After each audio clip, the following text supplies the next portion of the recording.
Well, welcome everyone. We are glad to see you here this afternoon and so happy to talk about the Certified Chamber Executive Program with you. This is Susan McGuire and I am Senior Director of Professional Development here at ACCE. And I'm here today to present along with Megan Lucas, who is the chair of our CCE Commission and the CEO and Chief Economic Development Officer for the Lynchburg Regional Chamber.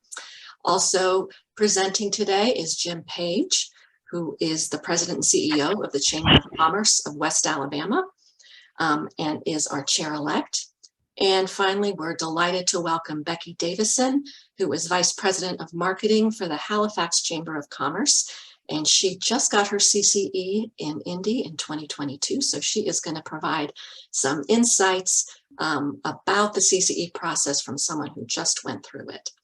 So before I get started, or we get started, I have just a few housekeeping reminders. First of all attendees are now muted to avoid background noise. But when we get to the Q&A part of the presentation, which will be after our presentation, we will have the ability to answer questions through chat. So I'd encourage you to drop questions in the chat as we go through the presentation when you think of them, and we'll take them all at the end. Once we get to that point, we'll also have the ability to ask questions through audio, so you can raise your hand and I'll unmute you. So we'll have plenty of time for Q&A, and anything we don't get to for whatever reason, for sure I will follow up. So slides and resources from the webinar, including all sorts of helpful links and information, will be sent to all of you and to everyone who registered for the webinar within 24 to 48 hours, along with the recording. So you'll have everything you need. You can sit back and listen, and we will get all of the specifics to you. So at this point, I would like to introduce our speakers. So Megan Lucas is the CEO and Chief Economic Development Officer of the Lynchburg, Virginia Regional Business Alliance. She's a seasoned community and economic development professional with a career in the industry spanning more than 19 years and including the states of Tennessee, Nebraska, and Virginia. In addition to her CCE, she also has her IOM from the U.S. Chamber of Commerce Institute and a certification in economic development from the International Economic Development Council. Megan's the past chair of the U.S. Chambers Institute Board of Trustees, is a past instructor, maybe a current instructor, of a variety of courses in Institute, and she is a member of the Chamber of Commerce Committee of 100. And of course, she is our current chair of the CCE Commission. So welcome, Megan. Then Jim Page became president and CEO of the Chamber of Commerce of West Alabama in 2012. He's a past chairman of the board of directors of the Chamber of Commerce Association of Alabama. He serves on the board of directors of the Business Council of Alabama and of ACCE. He's chair-elect of the CCE Commission and is also a member of the U.S. Chambers Committee of 100. In 2018, Jim was honored by his peers as the Alabama Chamber Professional of the Year. And in 2021, the Chamber of Commerce of West Alabama was named ACCE Chamber of the Year in Category 2. So welcome, Jim. And then finally, we have Becky Davison. Becky is Vice President of Marketing of the Halifax Chamber of Commerce in Halifax, Nova Scotia. She has over 11 years experience in the chamber world. She received her CCE in 2022, as I mentioned before, and her CCE project focused on building a more diverse, equitable, inclusive, and accessible Chamber of Commerce. Interesting note, Becky has completed 2 Ironman triathlons and 8 full marathons, at least as of July 2022. Maybe there's more now, I don't know. But her goal is to finish 10 marathons in 10 different countries. So we wish her the best with that. So anyway, thank you all for being here today. And at this point, I'm going to turn it over to Megan. Megan, over to you. Thanks so much, Susan. I appreciate it. And thank you to Becky and Jim for also being on the call. It's great to see everybody. I hope you're having a wonderful day today. We're gathered here today to talk about this thing called CCE. and why you should do it. I am a CCE, and it has made all the difference in my career, personally and professionally. Next slide, please. The being part of it, going after your CCE, you see by this image, you become part of an international network of leaders.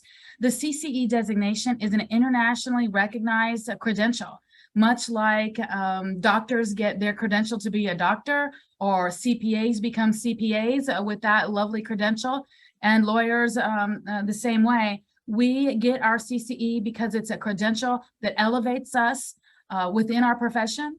It puts us in the driver's seat for our professional futures, and really works as an element to help us gain more credibility in what we do. Next slide. You've heard me already say this, it is the only national international certification for chamber professionals. So we represent a group of professionals across the globe who do nothing but focus on commerce and industry in our regions and the successes of our communities. And that takes a unique skill set that we work a long time to hone in. And this designation solidifies that we are indeed the top of our profession, #1 in our field, and really is an important and incredible distinction, and quite frankly, an honor to have. And I really appreciate all of you having the vision to get on this call and learn more about the process of advancing yourself personally and professionally. Next slide. Every year we go through a class of CCEs, and it's always a lot of fun. And there's always one student who stands out for us and is eager to participate, and that is Becky. Becky just completed her CCE. She received her designation at the ACCE conference last summer in Indianapolis. And today she's going to tell you a little bit about her experience going through the process and why she decided to get the CCE designation. Everyone, please give your attention to Becky. Well, thanks, Megan. I thought you just picked me because I was the one with the free schedule. That too. Okay, fair. I'll take my ego down. Okay. So it took Todd Letts convincing me 2 years before I could figure out if I could do this or not, if I qualified to do it, and if I could find the time, because chamber professionals time, we don't have a lot of time, right? So you definitely have to carve out the time, but there's never going to be enough time. So I really encourage you to just do it. Make this year your year, and walk across the stage next summer. I'm telling you, it's so worth it. So certainly a lot of work, but it's broken up into stages, which is really important. So even the application process might take you a little while to look at all the work that you've done. As Susan mentioned, 11 years, there's a lot of committees, there's a lot of projects, there's a lot of volunteering and extra things that we do, that it's actually really nice to take stock, because now I've actually built up my portfolio for the last 11 years. So if nothing else, the application process will get your ducks in a line of the things that you've done in the last your chamber life, basically. So there's a lot of reading. There's certainly a lot of reading to get ready for the exam. So now I'm kind of working back. So it finishes with an exam, but I'm telling you, those books that you read, they're so specific to chamber and so important. One of the I learned a lot about fraud and how to prevent fraud. That really stuck out in my mind, because I'm in marketing, so I don't often think about that. So that was really important. And the policy section was hugely important for us. In fact, we just redid all of our policies because they were dusty. They talked about things like MySpace for social media. So we did a complete revamp of our own policies. So it's taking your professional, development to the next level, but it's also will help bring your chamber up as well. So I've reached out to different departments to talk about some of the knowledge that I've learned. The presentation was great. The diversity work that we're doing, it feels very Halifax specific while you're creating it. But when you start to talk to other chambers and present your work, you realize we're all on a journey to be better at this together. As we did this, I met other chambers that were doing it and that sort of thing. So it's really important to connect with your chamber peers. There's no chamber school in Canada, at least. And there's little education that's really specific to learning about chambers. So I think that that's really important. If you see yourself staying at the chamber for a long time, it's really making yourself quite knowledgeable about all areas of the chamber. I'm probably going on too long.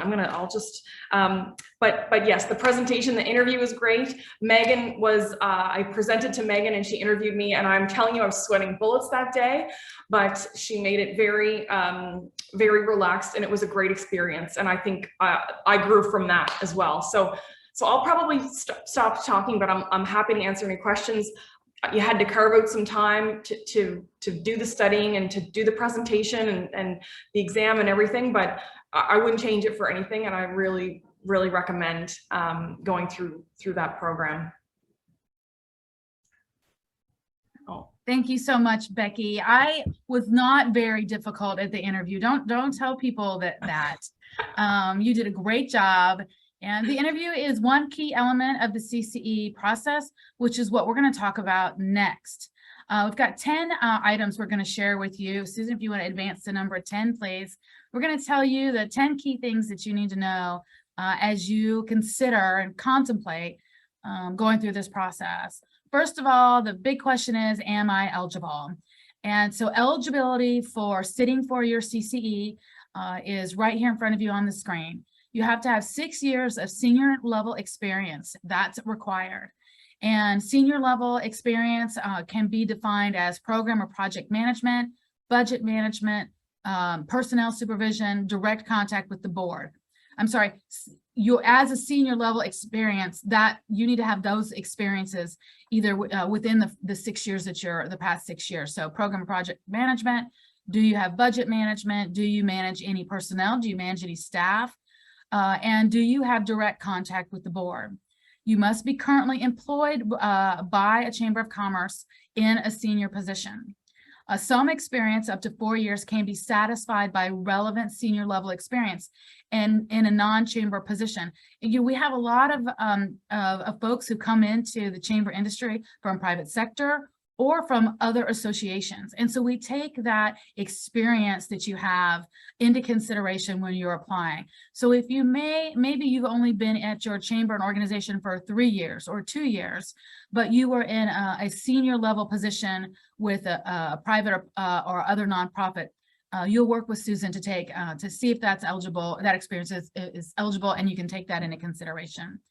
So that is at the very first thing. Do you have 6 years of senior level experience? Yeah, and I'll just weigh in on this as well. Logistically, if you think that you need to substitute in some of that other experience for your 6 years, the most important thing to do is to contact me early. So I would love to see that by no later than mid-December, but certainly well before January 9th. So that's sort of preceding the actual application process. So let's see if you're eligible first, get you that waiver, and then you can go forward and put together the rest of your materials and apply. And what I typically ask for is a current resume and also confirmation that you have the 175 points that you'll need to apply, and we'll talk about that in a minute. So, but most important, contact me early. And it's a case-by-case basis. It's not always 4 years. It may be 1 year, 2 years, or whatever. But I'll get that done for you if you ask me about it early. If you send me the information early. So let's go to the next one. Application basics. Oh, so apply by January 9th, 2023. Here are the basics. This slide includes some more detail on the items that you need to submit. The link here is to our website, and that has all the materials. As Becky said, one of the most important things here is that you'll need a couple hours to put all this together. You need to sort through your past experience. You'll need to compile the supporting documents, and they'll include a strategic plan, budget information, resumes, other things. There's all of that is specified on the application document, but you'll need some time to go through that and pull all that together. You also need 5 references. You don't need actual reference letters, just 5 names and contact information for references. And then there's an application fee as well. Once you apply, we will send you the link to pay the fee. So don't hesitate to get an application going. So if you're interested in it this year, you think maybe it's this year, maybe it's next year, where am I? Download that application, save it, and start seeing where you are. And it'll help you through the application process and prepare, even if it's not this year. One more thing, the link to submit everything will be on our CCE page, and that application link will be up by October 15th. So next, the next slide. Oops, did I? Yep, I guess here's the timeline. We will go through all of these in more detail, but we have essays due in February. We have our oral presentations due in March. And CCE exams are taken remotely from May 8th to June 2nd. You have a lot of flexibility in scheduling that. And then, of course, presenting the CCE at the annual convention. So we'll dig into each of these parts. But as Becky said, we take each of them one bite at a time. So we have regular class calls. And the first one will talk all about the essay and what you need and how to choose your project and what the essays will require. Then once we're done with that, then we move on to the presentation. So we take it one bite at a time. All right, so my next slide is comply with audit and financial review requirements. And at this point, I'm going to pass things over to Jim. Thank you, Susan, and good afternoon, everybody. I'm honored to be with you today. Thank you to my friend Megan for asking me to serve as her chair-elect. I'm honored by that. I see a lot of friends on the call today and a lot of names I recognize, so I'm excited to see so much interest in this. You know, quickly, I'll say I got my CCE in 2011, and I was at a different chamber then. And was a staff person, was an executive, but wasn't the CEO. And that process really challenged me. And it made me really learn all facets of the chamber industry, not just the government relations area, which is what I did. And so about a year later, when I became CEO here in Tuscaloosa, I can't tell you how invaluable the CCE process was in preparing me for the CEO job, just because, you know, obviously the scope is so much broader. So great experience. And so wherever you are in your chamber journey, I can't stress it. I can't stress it enough. There's never a good time to do it. As Becky said earlier, that's always an excuse we hear is, oh, I just don't have time. We have a lot going on this year. Everybody does. You really just have to decide to do it, carve out time, and it is doable. And then the commission that Megan and I serve on, we're here to help. We're here to guide you through it, to answer questions throughout this process. And then we have a rock star staff person at ACCE and Susan, who has forgotten more about this than I'll ever learn. She's a great resource for you. And if you ever have questions or concerns, please lean on her. So just a moment of personal privilege there to give my thoughts. But Susan, we'll go to the next slide to talk about audit and financial requirements. I can tell you we get more questions probably in this area than anything else when people are deciding whether or not to go through this process, because financial situations are different with different chambers. But this slide really lays out the very basic requirements here. All applicants, so everyone on the call today and anyone that's going to apply here, your chamber must conduct yearly outside financial reviews, and you certainly must have done that at least in the past 3 years. And so part of what you will be submitting to ACCE are 2 of the most recent reviews with your application, and one of those must be an audit.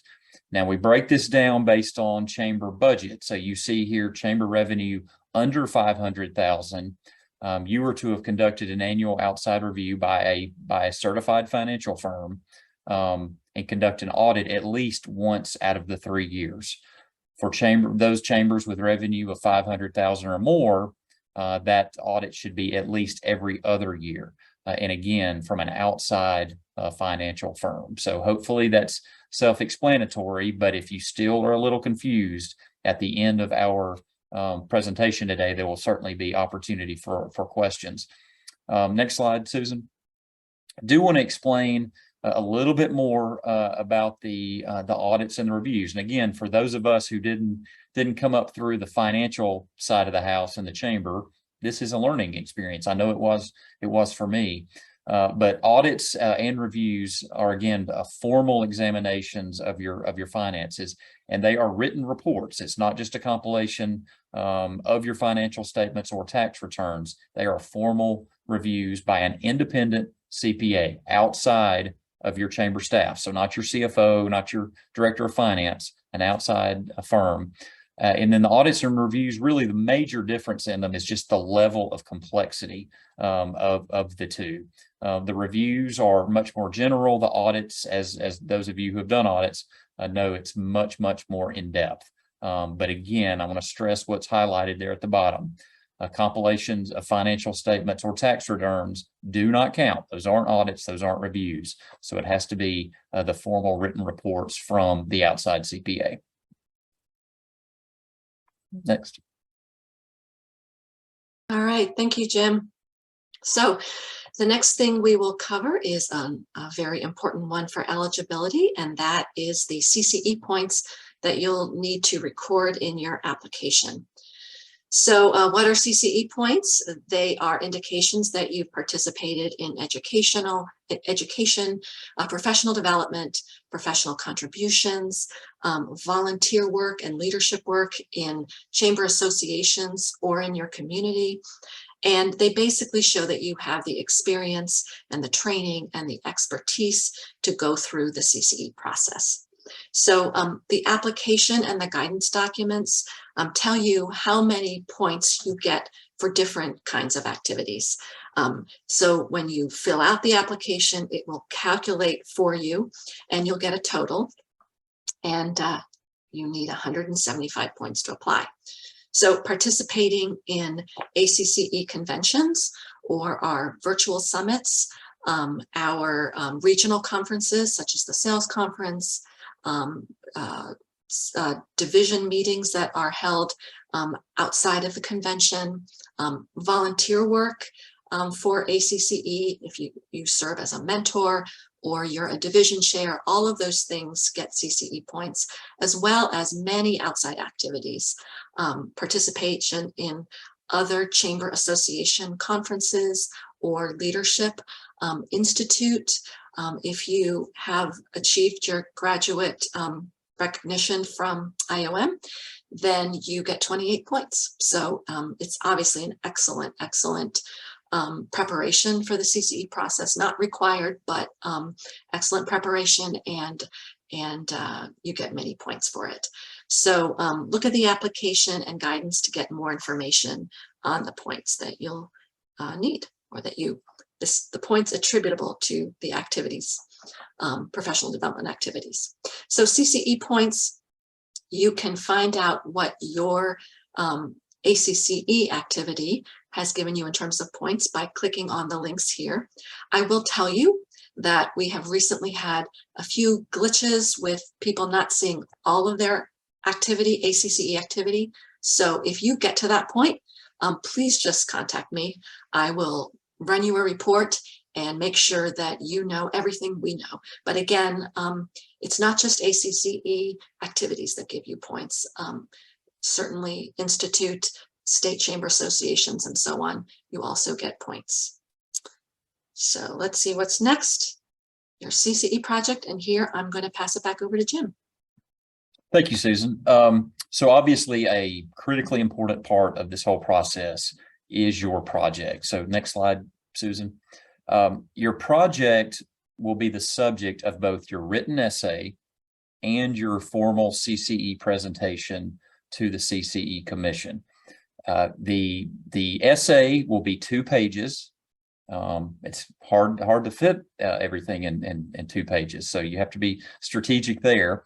And then when you turn in the 2-page CCE essay, You will also turn in a 2-page essay on chamber financial procedures. Those are due at the exact same time. So make note of that date, February 10th. You will turn in the 2 essays simultaneously.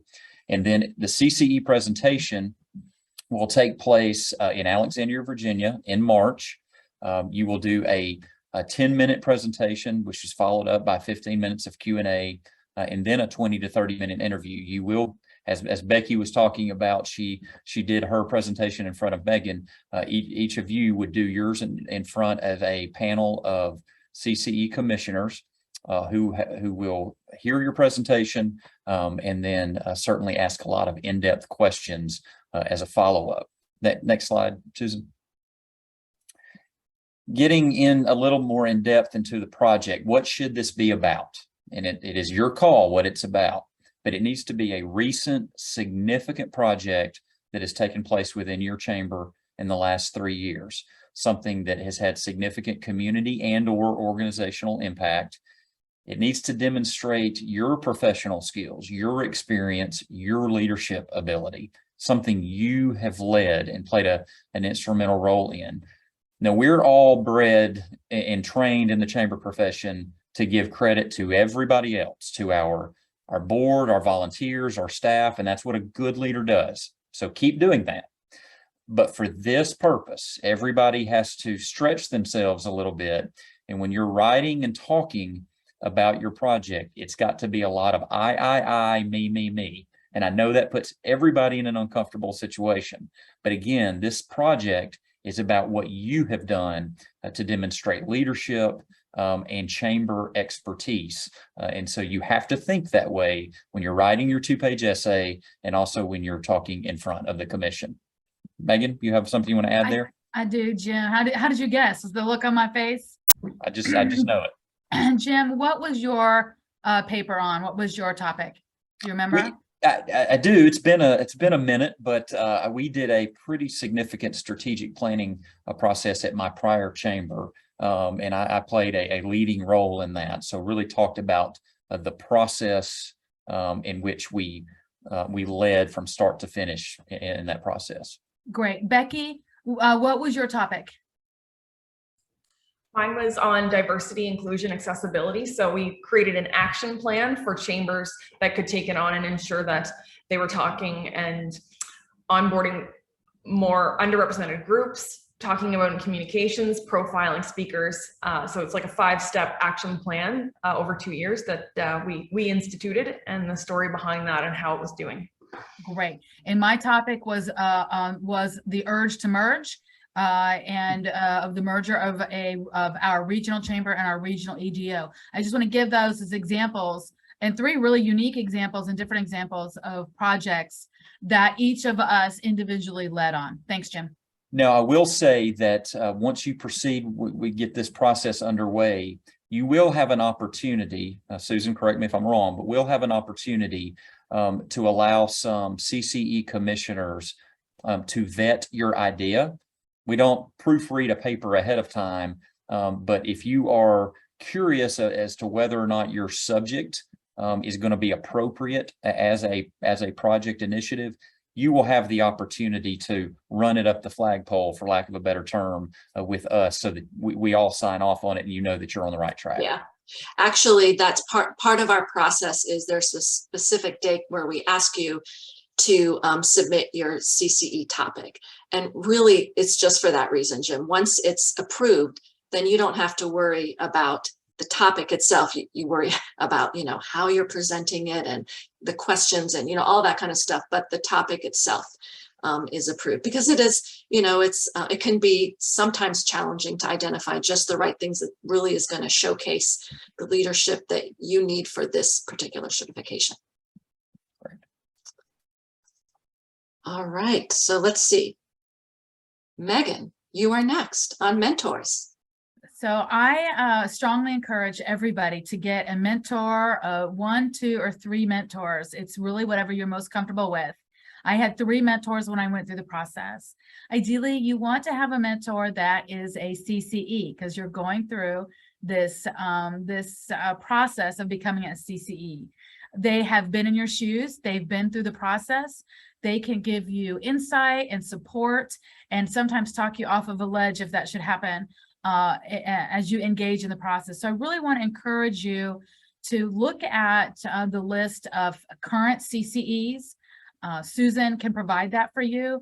If you don't already know who the CCEs are in your state or in your part of the country or in your network, they can help you. Susan can help you identify who they are.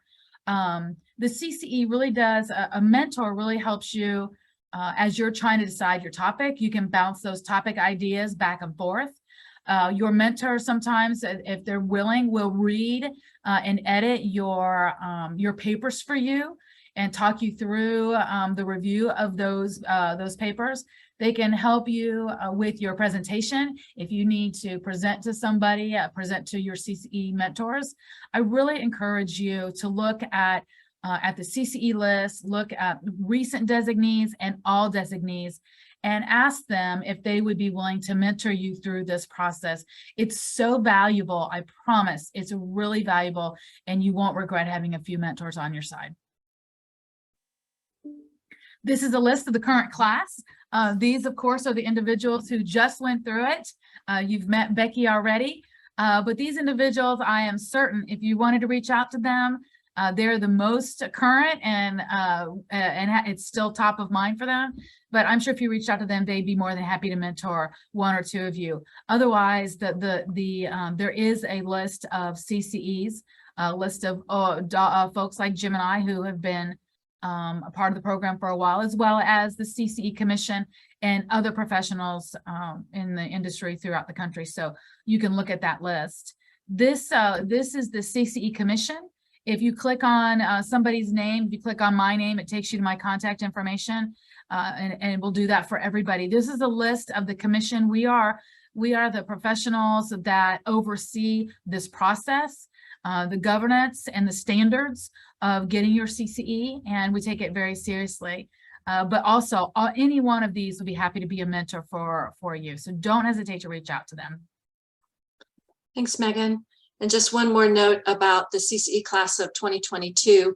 If you click on this visual here, when I send around the slides, we have more complete descriptions of their background. And I will say this class is about half CEOs and presidents and executive directors, and about half senior staff professionals. So if you're looking for someone who's in your particular role or place in the chamber, or had an experience of perhaps not being a CEO or being a CEO or whatever, there's a lot more information if you click here, and a lot of variety in our new CCE class. And yes, here's our commission. They're also, you can't get a better mentor than a commissioner, but there's also many other experienced CCEs who would be happy to help. If you want to contact any of these commissioners, just click on their name and send them an email.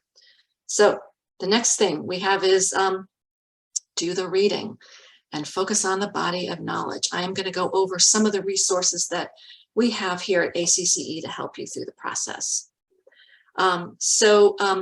The content covered by the entire CCE program, including the exam, is based on the chamber profession body of knowledge. And that's a compilation of the skills and competencies that are critical for a well-qualified, well-rounded, experienced senior chamber leader and manager. So we recommend that you take a look at that body of knowledge. The skills are broken up into very fairly specific skills and skill areas. Take a look there and see, my recommendation, see where you're least experienced. So if you are a communications professional, you know all about that, but you need more help in areas relating to finances or operations or membership or what have you. Take a look at that body of knowledge. Look and see where you need the most help in terms of getting smarter on those areas. And then once you identify those areas, take a look at our ACCE resources. I have links to our ACCE resource guides, which are curated collections of information on a variety of topics. and our ACC online learning portal, which contains recordings and resources organized by topics on all topics covered by the body of knowledge. So these are 2 links to get started with. We also have our CCE program toolkit, which contains everything you see here on the screen, including, excuse me, essay and presentation guidelines that are more detailed, our CCE recommended reading list, which includes both books and online resources that we recommend that you review, particularly for the exam. Other exam preparation resources, including sample questions and more. So if you click on the link there, you will get to our CCE program toolkit. If you are not a member of ACCE, get in touch with me and I will make sure that you get all of these resources in another form. And then I want to call out also our new certificate in chamber management program. So this is a new on-demand introductory program that will eventually include 7 key areas of chamber leadership. And we have 3 of the courses available now in operations and finance, governance and planning, and membership and revenue development. And these courses are outstanding preparation for the CCE exam. They just as the CCE process were developed consistent with the chamber body of knowledge. So if you need help in understanding some of budget and finance or human resources, governance or whatever, this is a great way to learn more.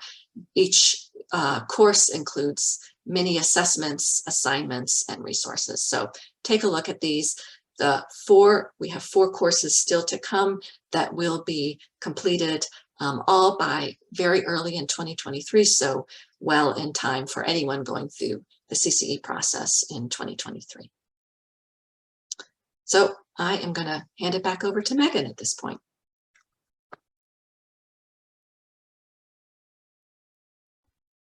Sorry about that. Time to devote time to the process. The CCE process is not something that you can sort of whip together and study on a weekend and be ready to go. Lots of CCE professionals have different ways. They'll tell you that they planned and studied for the process, but what really is key is setting some time, structured time for you to methodically begin reading and studying for the exam in the process. So advice that we share with you is set up a regular review schedule. Maybe it's every Wednesday afternoon from 2 to 5 or 3 to 5 in your office. Where's that place where you go to retain information when you need to read a report or focus on a project? You want to go to that place to begin preparing for the CCE exam. And so set some time up, create a schedule for yourself, and do your best to stick with it. I know for me, it was at my desk here in my office, and I scheduled it on my system and let the staff know what I was doing, and I shut my door and I focused. And with the support of my staff, I was rarely interrupted. So, look at how you can do that for yourself. Use the ACCE resources, certainly use mentors to talk through what you're reading. If you're having difficulty understanding something or want to get a better perspective on a concept, that's what your mentors and quite frankly, your peers are for. Take it one step at a time. You know the old adage, how do you eat elephant? One bite at a time. And the CCE process is no different. If you look at it in its entirety, it can be a little bit overwhelming, but if you take it one step at a time and move the ball forward, you'll be surprised about how successful and easy it is. And trust your gut, trust the experience. You are a seasoned chamber professional. You are remarkable. You are making a difference every day in your communities and your organization. And I want you to trust that as you sit down to look at going through this process. But the biggest key is really making time to commit to doing it. Now, some people will start tomorrow and then they'll be methodical. Some will start a month out or 2 weeks out or 2 months out. That's entirely up to you, but don't shortchange yourself because we want you, we already know that you are successful and attributes to the chamber profession.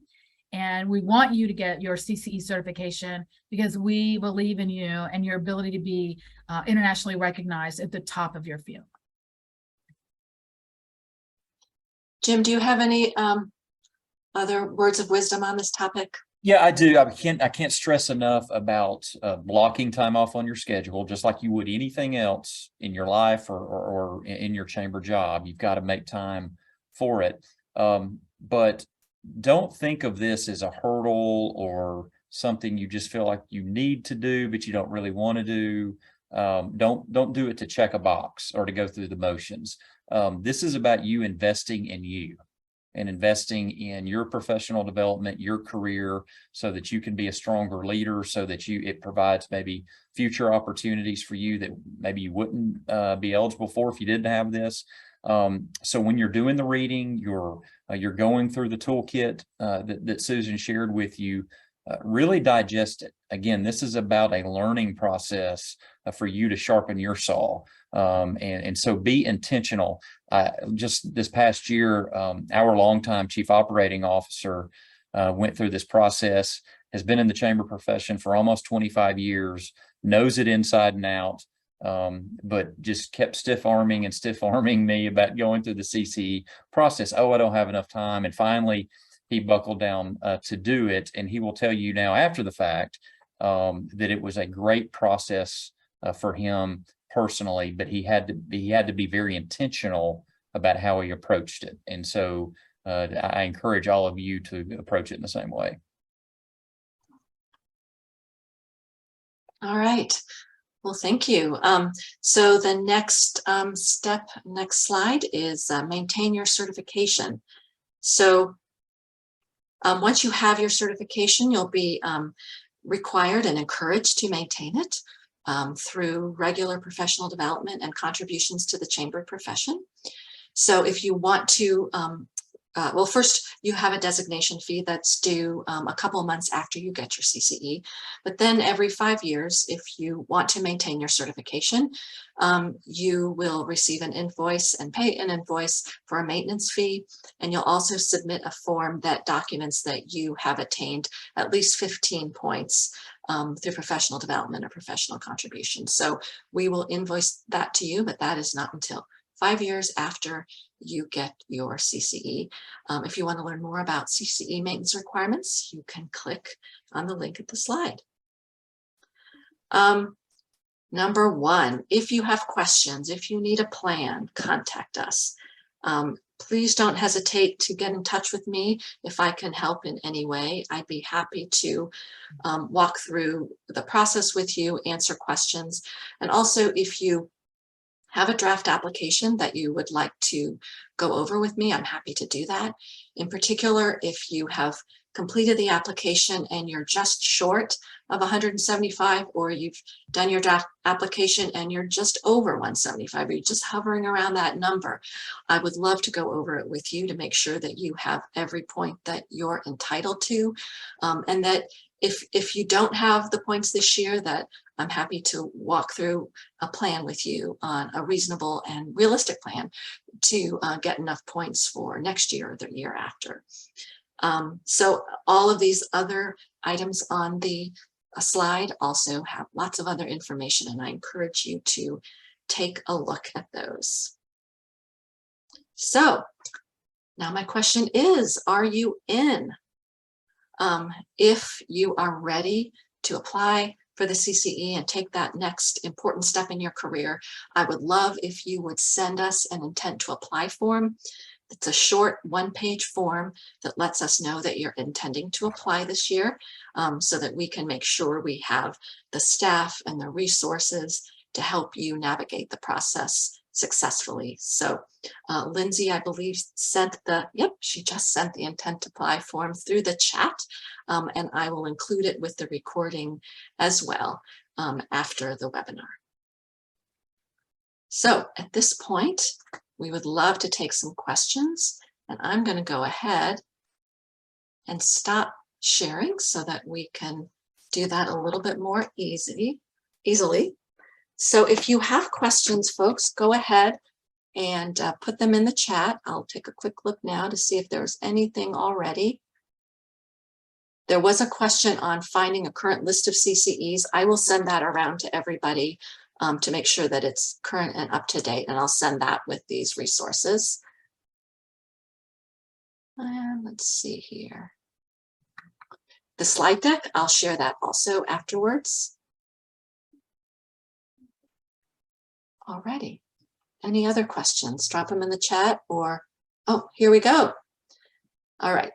For the management level requirements, does the position held have to include all the duties listed for all 6 years, or does it have to include at least one of the duties for a period of time? So to be a senior level professional for CCE purposes, you have to be doing all of those things for the 6 years. So all of those things. And sometimes that, you know, you can have different titles and still do those things depending on what your chamber organization looks like. You might be a VP, you could be any other position. It can be a director sometimes, it just depends on your organization. Does your chamber have to be accredited first? You do not have to be accredited. Any other questions? All right. Well, as I said, if you, oops. But Susan, if I could throw in something, one more here. You know, Megan talked a lot about mentors. Obviously, by everyone being on this call today, you've got some interest in the CCE, and hopefully we haven't said anything to scare you off. But what I would strongly encourage you to do is, if you know you're going to apply, great. I want to throw gasoline on that fire and tell you to keep going. But if you're still tentative, you're still a little concerned, there's something, anything we've talked about today is holding you back, talk to one of us, talk to one of the mentors that Megan has recommended. Talk to somebody who's been through this process before you close the door, or before you just say, oh, I'll just do it next year, because there's no time like the present, and we're here to help. So I can't stress that enough to you. It's a really great point. And whether it's a mentor, an existing CCE, or just picking up the phone and calling Jim and I, we're happy to talk to you about going through the process and the impact it can have on you professionally. It's really very valuable. There's a lot to be said to being in the top of your career field, and that's what the accreditation does. You're all are already strong, successful professionals. You can handle anything. And you can certainly handle this. So I hope you'll all do it. I hope you'll join those of us who are the ranks of the CCE. You won't regret it. Susan, what is the percentage, the percentage of chamber executives who hold the CCE designation? It's about 3 or 4%. 3 or 4%. Like that, yeah. Elite company. So y'all come join us. All right. Well, thank you, Jim, and thank you, Megan and Becky, for being here today and sharing your insights and for your support of the program and leadership of the program. It really, really means everything. And again, folks, I hope you'll contact us if you have questions, if you're interested, and happy to talk further.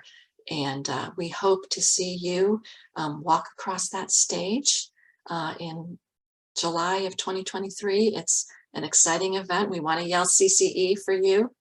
And so again, don't hesitate to reach out if you have any questions. So I'll follow up with more information. I did put our email addresses in the chat, and I'll follow up with all the rest of the resources shortly. All right. Thanks, Susan. Thanks for being on the call, everybody. Have a great afternoon.